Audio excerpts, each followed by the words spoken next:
Hello, Gold Coast Suns fans, and welcome to another episode of the GCSUNScast. I'm your host, Shane, and joining me on the phone is Tom. Thanks for joining me, Tom.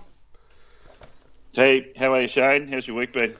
Yeah, it's been a very, very busy week. As I told you before the show, I've had internet problems, so I'm glad that we're up just in time to do this show, but it's left for very little prep. So we're sort of going off the script today, and we'll just see how we go. Yeah.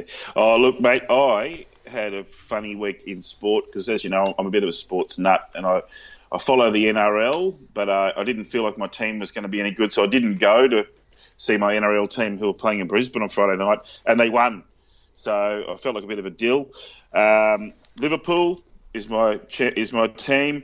They had an amazing win last week, but then they lost on the last day of the EPL. So it's been a up and down week, the highest of highs and the lowest of lows.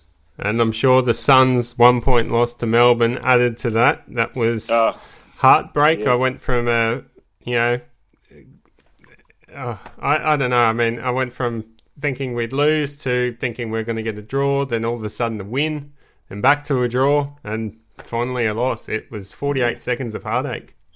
Yeah, I just had no words. I seriously just was staring at it. I think I might have just zoned out for like 5 minutes because suddenly, all through the Demon's song and the interviews and all the rest of it, I just couldn't wrap my head around how we could lose from that point. But we're finding new ways to lose, aren't we? We are. All right, well, before we jump into the news and the reports, I just want to thank our Patreon donors, Old Soul, Jack Stad, Paul Vosti, Tom Kim, Chris Moore, and James Wood. Thank you for your donations, and if you'd like to jump on Patreon and help the show, head over to patreon.com/GCSUNScast, where you can donate to the show, help us out, and get a mention on the podcast. And we've got some news, don't we, Tom, as far as how our fans can listen to us? Yes, and you've put an announcement up on the Facebook page, but why don't you tell us a bit more about how people can listen in their own time, maybe when they're pretending to do a bit of work, or maybe they're like you and they're out on the road listening to a podcast that if they can't listen live on the Tuesday night. Yeah, well, obviously our preference is to have as many people as we can listen live, and that happens at 7 p.m. every Tuesday night, although we are open to moving that time slot. A lot of requests have come through. People like to watch AFL 360, but that would mean we'd have to start at about 8:30 Queensland time, and I actually have an early bedtime of about 9 o'clock because I get up so early in the morning, so that doesn't really suit me, but we could possibly go earlier if fans want it, or we could even move the show to a Thursday night where we can discuss teams as well. So get in touch with us and let us know what you'd prefer as far as timing so you can listen live. But if you can't listen live, you can find a link to our YouTube channel on Facebook. After every episode, we upload an episode on YouTube so you can listen back.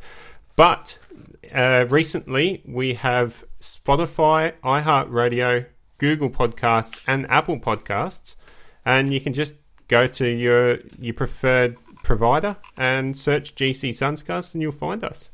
So a lot of different options and different formats to go through depending on how you like to get your podcast and your music. So that's really helpful, really good. Yeah, fantastic, and no doubt we'll get a few new listeners through doing that too. So tell your friends, share it on Facebook, go onto our Facebook page and share away. Every time you share something, the magic Facebook algorithm does its magic, and we get new people coming in from unexpected places. All right, well, that just about wraps up our housekeeping, so I'm glad we've got that out of the way, and now we can focus on the footy. All right, so we've got a bit of news to cover. I'll try not to jump around all over the place, but knowing you and I, Tom, we might. Let's start off with the Indigenous jumper for the Suns. That was released today, and it looks quite good actually. It's got the giant sort of blue jellyfish on the front of the front of the jumper. You can check it out on our Facebook page. We've posted up a link of the Guernsey as well. So that represents all of our Indigenous players with their tribal totems, language, and colours of Gold Coast Suns, as well as the national Indigenous people. And a lot of our Indigenous players, like Harbrow especially, they come from up north, up in the Cairns region, and we all know that Gold Coast Suns is well represented by Cairns players. Yeah, look, that blue is the Irriganji jellyfish, which is Harbrow's totem. So it's really prominent and good on him, and what an honour for him. But yeah, they've all got all the Indigenous players who are in our senior list have got their totems on the jersey. And from all I can see, the flying fox on the front, that's Sean Lemons. I really hope that Rank and Lemons can get up for that game, which is, round 17? So it should be enough time for them to both get fit and back in the team. So is it 17, is it? I thought it was round 10 against Geelong. No, it's... I could be mistaken. Oh, sorry, no, we're both right. It's round 10 against Geelong as part of Sir Doug Nichols' round. He was, of course, one of the early pioneers for Indigenous players. And then round 17 is Murdoch week. So it'll be worn twice. Oh, well, that's a first, isn't it? Yeah. I don't recall that ever happening. So that's great. No. It's always great to get a fresh jumper. And the Indigenous jumper is always a really unique design, which celebrates a lot of the heritage of Australia. Really, really good to see. Also help make the Indigenous players feel a bit more safe and a bit more appreciated at the club. Now, which is maybe something that in the past some players have left, some Indigenous players have left, not saying great things about the club, but I don't see Indigenous players leaving anymore. And if they did, I don't think they'd say bad things about the club, given that there's Harbrow and of course his brother and they've got quite a lot of support for Indigenous players. And not forgetting the women's list has a number of Indigenous players as well. And I think we're doing we're probably ahead of the game compared to other teams. Yeah, I mean the whole Indigenous racism stuff that's going on in the AFL at the moment with this release of the Adam Goodes documentary, which is supposed to be coming out to the public in June. I mean there's talk that's going to stir up a lot of stuff, but hopefully the Gold Coast Suns aren't influenced too much by it. It doesn't reflect too badly on the Suns. Probably more so the AFL as a whole, but that's a whole other basket case. And we might, if we get time, we might discuss the AFL a bit more in depth later. Let's touch on the injuries. We've got Lemons, who's been ruled out for 8 weeks. Pierce Hanley has had it's very similar to that Jaron Geary injury where he's had an inflamed quad, and they've basically had to operate on his thigh to relieve the pressure. However, unlike Geary, it's not as bad, and at this stage the club's only ruling him out for a week, which is the trip to Port Adelaide. So there's hope he'll be back for the Geelong game, but I'd say it would have to be a slim chance. Also, Aaron Young has been ruled out for 4 weeks with that knee injury he sustained last week against West Coast. Yes, West Coast. So a couple of injuries there. I'm assuming there's been no further development in Rankin or any of the other key players that we've been following. Well, Braden Fiorini looks like he'll be back this week. Yeah, that's good news. All right. Oh, the Lemons injury, that's... anyone that didn't witness that happen, that's basically it looks like another ankle syndesmosis injury, the same thing he suffered at the start of the year. Again, it looked like a Melbourne player just rolled over his ankle. It looked very painful. I was fortunate enough to been offered a seat on the boundary line thanks to one of our listeners, Bods. So thank you, Bods. That was quite an experience, being down at ground level right behind the interchange and hearing the players and coaches talking. It was quite interesting. All right, now the other thing we want to touch on before we go into the matches is the Cal Toomey interviews and articles that came out last week. Now I think one also came out yesterday. Basically, Cal Toomey came up here a few weeks ago as invited by the Suns to get into the club and see how everything operates. And he was basically given unrestricted access to the Gold Coast Suns. Really good to see. It's good media that the Suns are putting out there and trying to get a positive word going out down to the Victorian supporters. Yeah. So they've come back today with a negative article, but we'll talk about Cal because he really gave they gave him a lot of insight. That kind of stuff doesn't usually happen, but he himself said, great insight into the club. They let me in behind closed doors, and he interviewed a whole bunch of brand new players, and it could have gone pear-shaped, but it didn't. So testament to Cal and the club. Yeah, I mean, Cal Toomey was involved in a cooking night for the first-year players, so it's good to see the club putting in that sort of work and effort with the first-year players. It just sort of seems like their welfare and development's really been pushed up a notch. I think you mentioned as well the Suns have the most money spent in welfare, or the most people employed under the welfare branch. So that's very promising signs. We've had problems with welfare in the past, and it'll be good to, these blokes like Osius, Rankin and King, we're putting a lot of hopes on them. But That's right. Hopefully the welfare's and there. And you've got to remember, most of our list are young, aren't they? Yeah, and hopefully the welfare's there to keep them around, make them, help them to become Gold Coasters. It took me a while, myself, moving up from Adelaide, to feel like I was a Gold Coaster, but 10 years later, and I pretty much felt like I belonged here. Hopefully it doesn't take that long for these boys, hopefully only a year or two.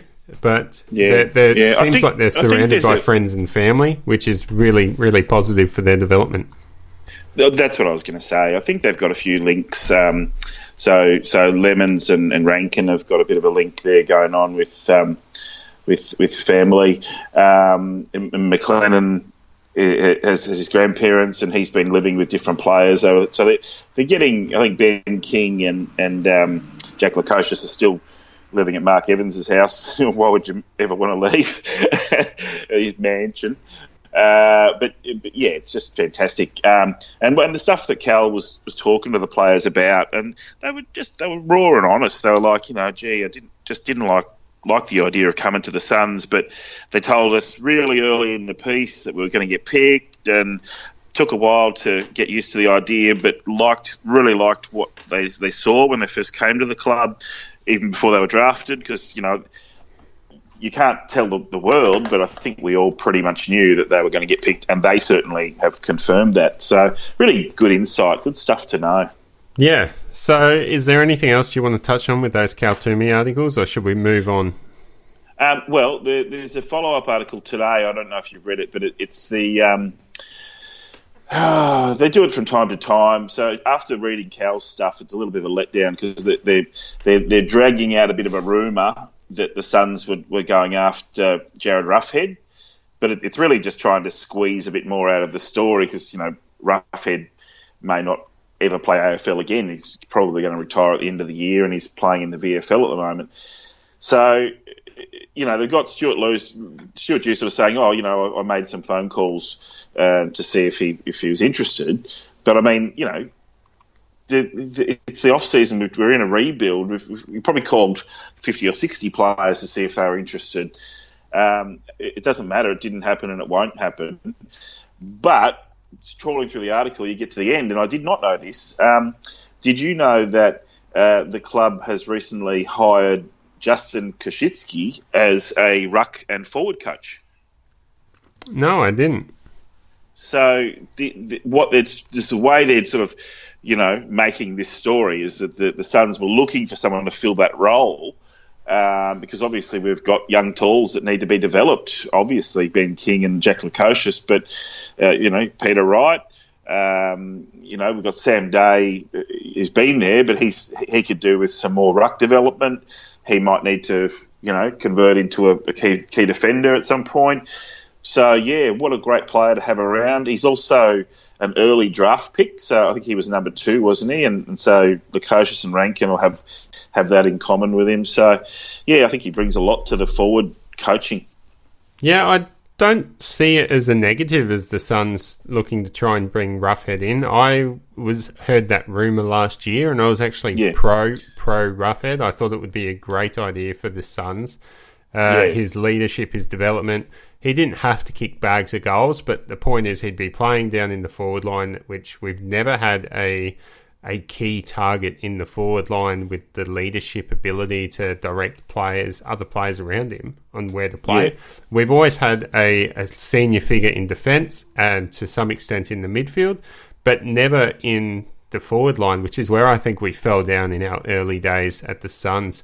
So I was all for Roughhead coming on board. I wasn't saying it would have been a bad thing. I'm more saying it didn't happen. And leave it alone. But they've decided to go through, instead of saying, in wonderful news for the Suns, and we've been hearing all these good things all week, Justin Koshitsky has been hired as the forwards coach. Instead of doing that, they just did that slimy little journalistic kind of thing where they just sort of have to go, yeah, here's another player that didn't want to go to the Suns. And I just think, look, the Roughhead's gone through quite a lot in his life. That's why I'm not surprised he didn't come to the Suns. He's been through so much, cancer twice. He's also a very pasty sort of fellow, so the Sun probably wouldn't agree with him up here. But I'm not surprised he didn't come up. Stuart Dew played with him. Yeah, when they won a premiership together. So of course, it was raised. I mean, Dew, I don't think Dew's really brought up any players that were from the 2008 Hawthorn side. Although I know he hasn't, but he has brought coaches that he's played with previously and coached with previously. So, and of course Nick Malcheski from Sydney was already here. So there is that connection there. I wouldn't be surprised if there's more connections. I was secretly hoping that when Dew first got signed that maybe Adam Goodes had come out of retirement.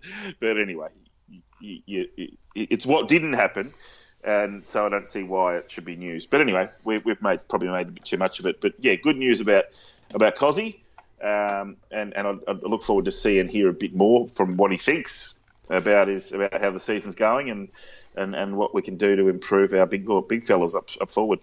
All right, well, let's move on to the next segment. So, Tom, you said there was some academy news. So before we jump into the NEAFL, why don't you give us an update on what's happening with the Gold Coast Suns Academy? Yeah. Well, I mean, this ties in neatly with the NEAFL because, of course, after the NAB League finished and our boys basically won 4 and lost 1 game. So we basically won what they're still calling the Division 2 title. Not very accurate. So we proved that we're one of the best academies around. And as we've previously said, late last year, Connor Bedarick, Ashton Crossley, Huago Paul Ohio, Ace, and underages or bottom ages, Alex Davies and Jack Johnston were all picked to be in the Allies preliminary 30. Now, they've gone through camps and training and development and played games and stuff like that. So that's been terrific. But the plan was always to have an Allies squad of 50 as per usual. And so after the first 5 rounds, the extra 20 players have been selected. Now, I was saying last week I thought maybe 5 or 6 guys would be selected, but the guys who have been added to the Allies list are Matt Conroy and Dirk Conan and Josh Gore. So Conroy, one of the better ruckmen in the NAB League. Gore, one of the best small forward. And Dirk Conan, I don't need to introduce him. A couple of players were left out from our under-19s. So Lockie McDonald was left out. He was in the Allies last year. And then Ryan Gilmore. Now, Ryan Gilmore was selected for the Suns NEAFL team on the weekend, and he had a terrific game. So I wouldn't be surprised if the Allies might be keeping an eye on him. And he's certainly one of those smokies for the Suns to be thinking about with the rookie draft later in the year. So anyway, I'll go straight on to the NEAFL game. Have you got the scores there, Shane? I do. Aspley, 60 points, lost to Gold Coast. 89, so that's a 29-point margin. And King kicked 3 goals as the leading goal scorer. Yes, he did, and very classy Ben King, one of the best players in the team, and probably the difference at the end of the day was King and a couple of other players just being able to keep. So it was neck and neck. The scoreline, I predicted a 30-point win. It was 29, but it was goal for goal all game until the Suns just kicked those last 5 goals. In fact, it looked like Aspley were going to finish over the top of us. Cracking game. The NEFL didn't bother sending any commentators, so that was a bit. It's a bit of a trial watching a live stream and they're not calling out the names. But by now, I pretty much know them all. But yeah, great to see the academy guys. Conor Bednarik was fantastic. Like, he's playing at a senior level. Like, I'll double down. He will be drafted by the Suns. Experts are saying second round. He's going to go in the second round of the draft. Well, considering we don't have a second round draft pick at this stage, that's great news, because we're probably going to pick him up for a third or a fourth. Yeah. I think there'll be a couple. I think Ace comes to us. I have to get this confirmed, but I think Ace comes to us automatically. We've already got him because he's from overseas, right? So they don't go through the draft; they go through the Category B, right? So I believe we will just have to spend a Category B spot on Ace, and so he'll just come in. So, but otherwise he'd probably go second or third round himself. He's brilliant. So we've got to give you a rundown of the better players from the game. Will Brody gets a lot of the ball. Some of the usual problems, not terribly accurate by foot early. However, I did see a stat that says that Will Brody is in the top 5 in the NEFL for effective kicks. He's got a lot of. Let's just say he gets a lot of kicks, and the effective ones, he's close to the best in the comp. It's just the ineffective kicks he's also close to the worst. So a bit of work to do for Will Brody, but he's putting himself in the selection frame, especially with injuries starting to mount up in that area of the field. Yes, Will Brody's definitely a contentious issue when it comes to Suns fans. Some, demand he deserves a spot in the side. Others, feel like the coaching staff has it right and he needs to bide his time and improve his skills. Well, with that, let's jump straight into the match report for the Gold Coast Suns v Melbourne game. Now, Gold Coast Suns lost to Melbourne by 1 point, 60-61. Ainsworth and Holman were the leading goal scorers for the Suns with 2 goals. Now, as I wasn't in my normal seat watching from a bit of a bird's eye view, I had the privilege of sitting down at ground level right behind the interchange gate with one of our podcast fans, Bods. Thanks again for that ticket upgrade. Now, it's certainly a different atmosphere down there. I wasn't able to get my my bird's eye view, my ability to pick up players and know exactly who's who running around. It's a lot harder to tell down there at ground level. But a couple of things I did notice right away was the centre clearance. Witts, I thought, was working harder to tap to advantage to our players. So I noticed a couple of plays there from Witts. And while we're talking about Witts, that's a fantastic effort to combat Max Gawn. He almost drew level with him, you could argue. And he spent most of the week sick and quarantined away from the Suns players. So he obviously wasn't playing up to 100%, and yet he was still able to match it with Gawn. Very impressive, I thought. Yeah, absolutely. Last year, Witsy beat Gawn in direct hit-outs, but the clearances, they flogged us. And centre clearances, he almost matched Witts. And so Witts almost matched Gawn in the centre clearances. So the story of the day comes down to the stoppages yet again. But I thought we were pretty good at stoppages. There's just so many. Like, normally you'd expect Witsy to get about his 44 hit-outs, and Peter Wright had 11 hit-outs, which is pretty good. And so the hit-outs were fairly even, but they just somehow getting on top of us in the stoppages, which it's just it's an ongoing thing, isn't it? It is. I'm not really sure how we can address that this year. It seems like we just don't have the personnel or the experience behind it. Brody would certainly add to that, but at this stage, I've noticed his two-way running, his defensive work isn't up to standard, and it does leave us exposed at certain points. And then blokes like Bowes and Ainsworth, they're doing their job running through the middle, but they're just not at that level to impact like that. And no. Fiorini, he's probably the closest to it, but unfortunately we were missing him this week with that knee injury. Yeah, we were. I will say this: the one exception in the stoppages is David Swallow.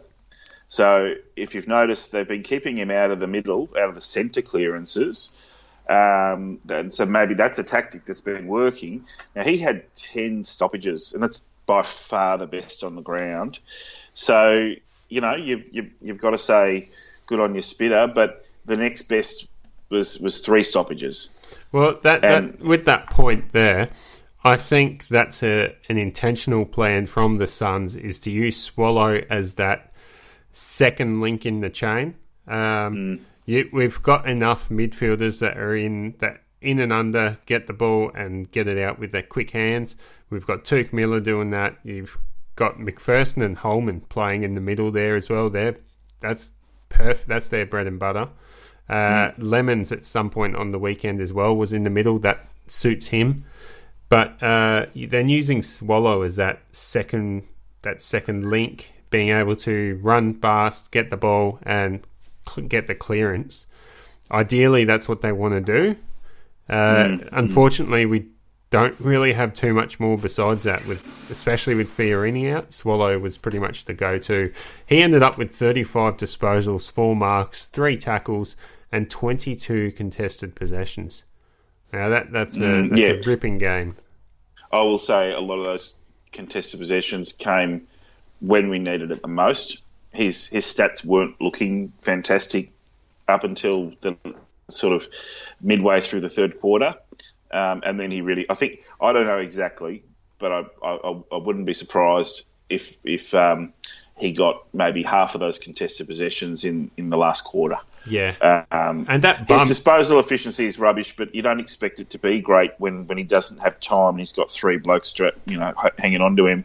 But he wins. And he still finds a way to get rid of it, yeah. And that bump he put down on Mitch Hibberd, that was just fantastic. In and under, hard work. And fortunately for him, he came out the better than Mitch Hibberd, who's got a broken collarbone. I know, and in years gone by, it would have been Swallow out for 6 weeks. So he's definitely toughened up, and him and Witts playing like captains. You can't really fault those guys. We're not losing because they're not putting in the effort. That they're pretty much in the best 6 every week, aren't they? Yeah. Now, let's also discuss the other stars from that game. Again, they were playing as a midfield role, although not naturally midfielders. We had Darcy McPherson, 27 disposals, 5 marks, 8 tackles, and 29 pressure acts. Now, that he's traditionally a defensive forward, but geez, those numbers, they're fantastic. He was doing a bit of defensive forward pressure as well as going in the middle and winning the ball. And 5 marks for a little fella, he was working really hard, and it was so good to see. Yeah, I don't know how many kilometres he would have run, but it probably would have been in the 14 or 15 zone. The possession count did drop off towards the end of the game, but that's not the point, because he was still contributing in other areas. But the first quarter, I think he had 10 possessions in the first quarter, and the ball was just finding him for the first half, and he was pretty much keeping us in it. He had 2 goal assists. That's which we're getting better at sort of, getting it into the forward 50 and getting it to an actual person and catch the bloody thing and kick a goal. That we're getting better at the fundamentals. But he was just putting it all together. I had him in my best. How about you? Yeah, definitely. And the son of the moment, the man of the moment, Nick Holman. 19 disposals, 1 mark, 12 tackles, 29 pressure acts again. But that goes along with his 2 goals. And that last passage of play, that is the... Lockie Weller, what a performance! That's the what a performance moment of the week. I mean, that tackle at half-back, it was true centre-half-back, win the free kick, take the kick, and then just take it on his shoulders in the last minute of the game to run from half-back, get the hands off, hand it off again, get the ball back again, and then take a shot from just outside 50. And it just goes through for a goal. That was a fantastic moment. And it's not like it was a blaze at goal. He's got a few goals like that over the years, and he very carefully makes sure that he gets onto his left boot, and he doesn't try and blaze through post high. He just kicks it straight, and it's a low, straight stab, which they practice 200 times a day, and it invariably doesn't go 50 metres and it bounces through. I've seen him do it maybe half a dozen times. He's deadly in that position, and you don't need him to get 30 possessions. 12 tackles is a bonus. He's done it before. He's really stiff, isn't he, not to get goal of the week nomination. He wasn't even in the top 3 for that. Former captain Gary Ablett working his magic. A couple of other ones as well, but seriously, he should have been in there. It's not often you see a bloke run from half back up to the forward line and kick a goal. That's just sensational work, and it really embodies the sort of spirit that we want our sons to play in, and that's taking the game on and backing themselves in, as well as doing the hard work and earning that right, Did they celebrate his goal too much, and then lead themselves with believing they'd done enough? Yeah, probably. Our mate Bods was, he sort of, I reckon he blames me for their loss, because as soon as that goal happened, I'm like, yes, that's it. We can't win it. We can't lose it from here. There's about 50 seconds to go. You're not going to lose by 7 points in 50 seconds. And yet somehow Melbourne managed to do it. But in my defence as well, as soon as they kick that goal, I'm yelling it on the boundary line, yelling them all to get back into position and prepare. Now, we've seen footage on the couch and AFL 360. It's basically been shown everywhere. A couple of plays down the ground footage. One of them was Hanley not following his opponent. It looked like he was doing the team thing and trying to get into the middle to clog the ball up, but his opponent got loose on the wing, and unfortunately for the Suns, he kicked that goal. And the other one was when the scores were level, Lockie Weller bursts in from the centre half back, bursts into the middle, and tries again to lock up that ball. But in a way, you kind of think Lockie Weller was trying to win the ball himself and kick it down the other end, try and get that last score. But unfortunately, again, for us, Melbourne were just too good with their centre clearances. Yeah, look, we matched them all game, and then with centre clearances, and then that last centre clearance, they won quite clearly and effectively, and they barely had time to get it down there. And was it 1 sec? There wasn't even time after they're behind to kick in, was there? No. So we're talking about literally the last second. I think Gawn was the difference there, because I was watching Gawn for most of that last quarter. Before that, he had spent, I think it would have been a good 5 to 10 minutes on the bench. Yeah, he was close to 10. He was trying to get back onto the ground, and he couldn't get back onto the ground because the play was all down the other side. So I don't think it was until Holman kicked that goal that it allowed him to get back onto the ground. And we saw the result pretty much immediately, with Gorn having an influence in the next two centre clearances and Melbourne getting a score from it. So just a bit of bad luck there. I think if Witts was fitter and healthier, wasn't sick during the week, he may have been able to step it up and cope with Gorn, but Witts was out on his feet by the end of that game. The other bloke I want to mention is Peter Wright. He seemed out on his feet as well. You look at how they're playing Peter Wright, it's not really conducive to his sort of game style, you would think. Being a tall forward that can also ruck, you naturally think, well, at least in my era, you'd think you play full forward, then you pinch hit in the ruck. Peter Wright's playing more of that running centre-half forward type of player, like a Nick Riewoldt. Supposedly, he's got the tank to do that. But he's going up the line, taking a mark on the wing, turning around, but then he's got no one to kick it to, because he's the tall target that should be down there to take the mark.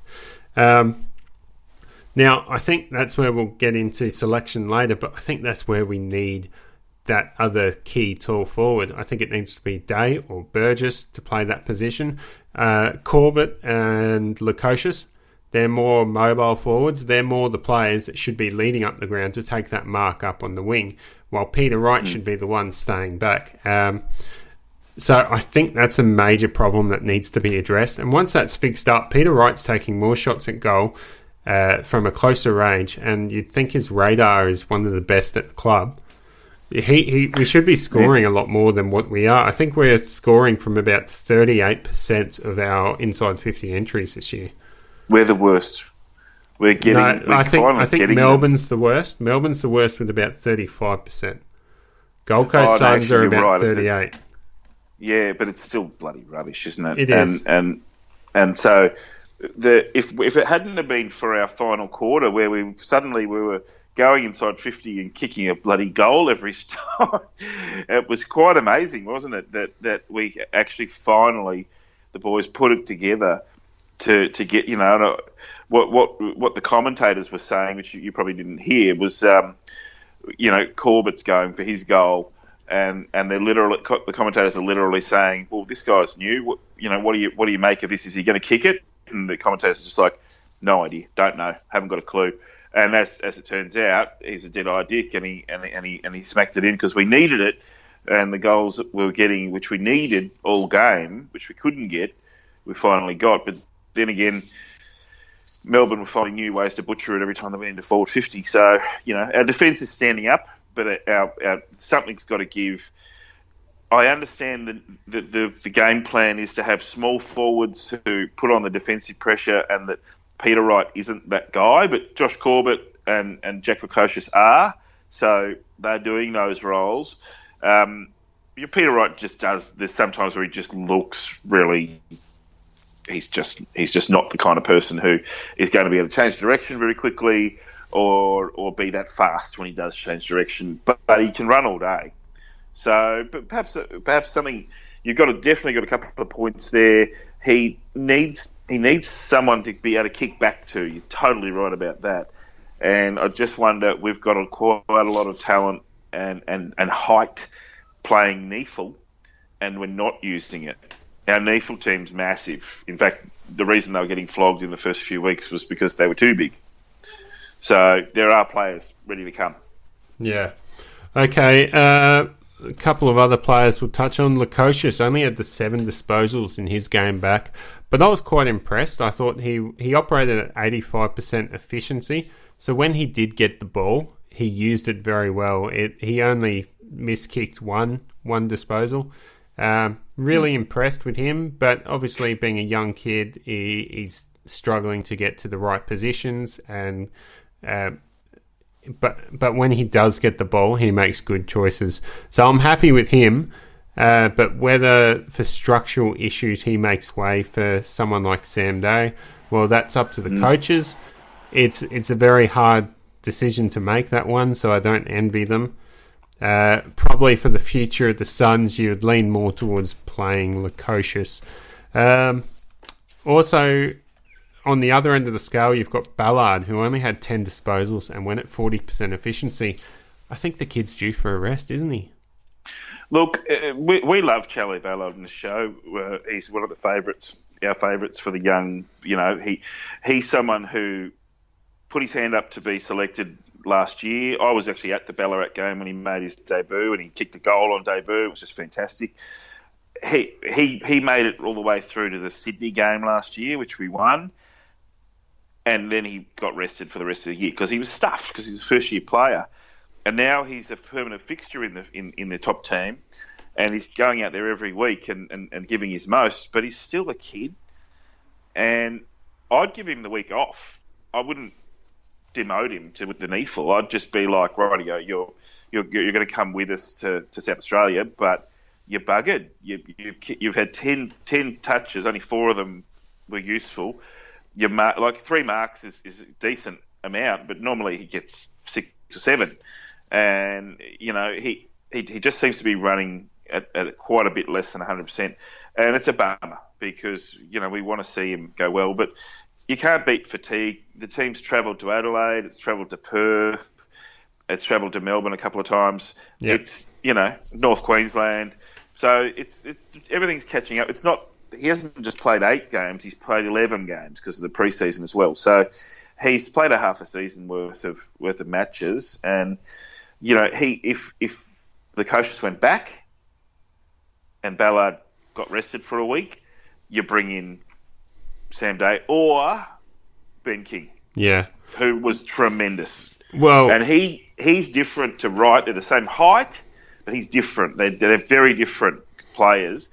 He's still got to get his pack marking there, but he's very good at leading, and he's very good at marking it on the lead. He's deadly in front of goal, but at ground level he plays like a rover. He's dead set, wins contested ball at ground level. It's something to see. Yeah. I can't wait for him to debut because he's ready.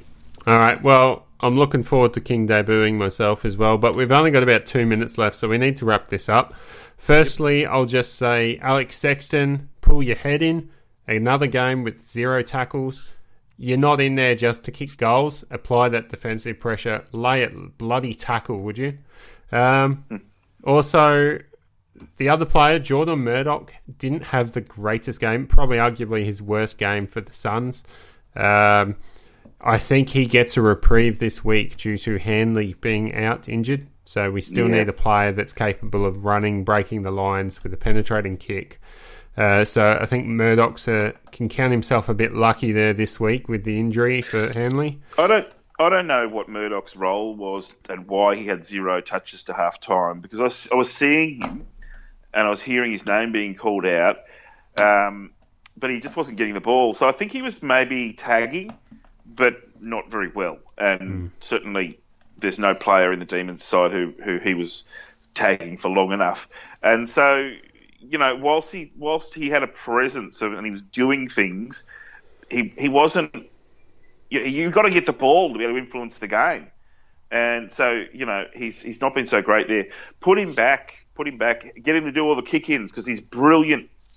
He's really good at kick-ins, isn't he? Yeah, he is. Sorry, I've got to cut you off, Tom. We've got like a minute left to go now. Let's quickly, our 3-2-1s. Mine was Swallow with the 3 votes, McPherson with the 2 votes, and Holman with the 1 vote, as we mentioned before. And yours Mine's exactly the same. Yep, fantastic. Exactly the same. So we're clear standouts, weren't they? Yeah, we're really valuing the hard work, the ethics that these blokes are putting into the team, and they're getting the results for doing all the defensive work, and it's quite noticeable with the team, and that's a huge reason as to why the Suns have won 3 out of 5 games decided by less than a kick. All right, well, that wraps us up for this episode of the GCSUNScast. Thanks for tuning in and listening to us. We really appreciate it. Go Suns! Go Suns!